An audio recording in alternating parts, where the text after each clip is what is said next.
Regarde autour de toi un instant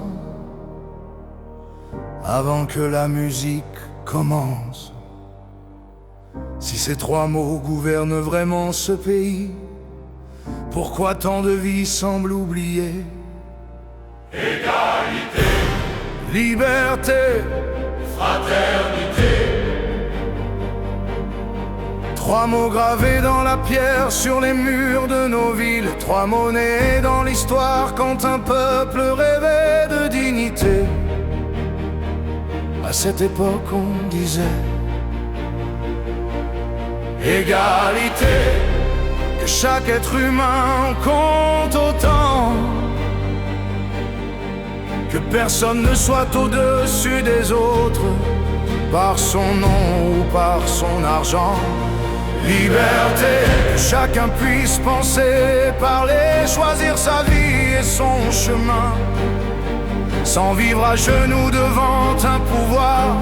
Fraternité, que les hommes se tendent la main quand la vie devient trop lourde et que certains tombent sur le chemin.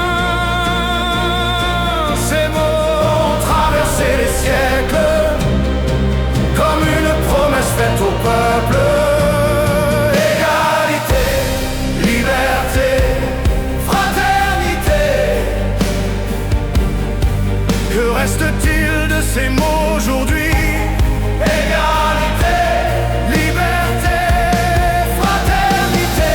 Sont-ils encore vivants dans ce pays? Mais aujourd'hui regarde autour de toi. Quand le 15 du mois arrive et que les poches sont déjà vides, quand certains comptent leurs centimes pendant que d'autres comptent leurs profits, quand la rue devient la maison de ceux qui n'ont plus de toit, quand la nuit remplace la chambre et que le froid devient la loi, alors une question se lève. Égalité, liberté, fraternité. Que reste-t-il de ces mots aujourd'hui?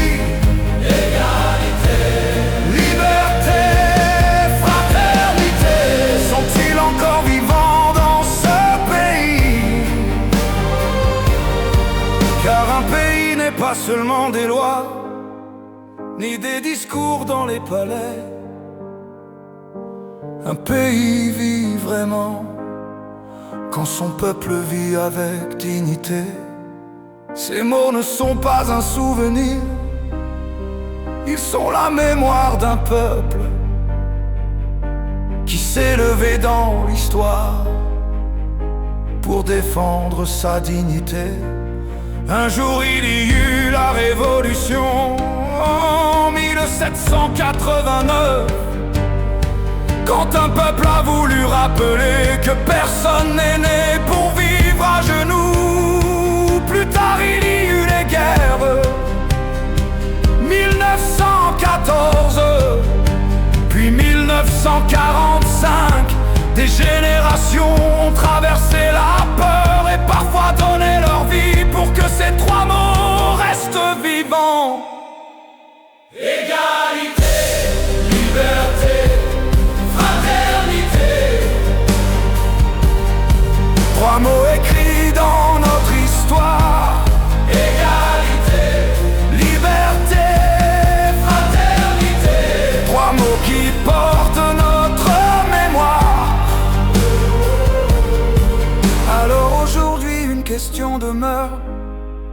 Quand on regarde le monde autour de nous, est-ce que ceux qui dirigent ce pays se souviennent encore du prix payé pour ces mots? Ou bien avons-nous oublié pourquoi ils ont été gravés dans la mémoire d'un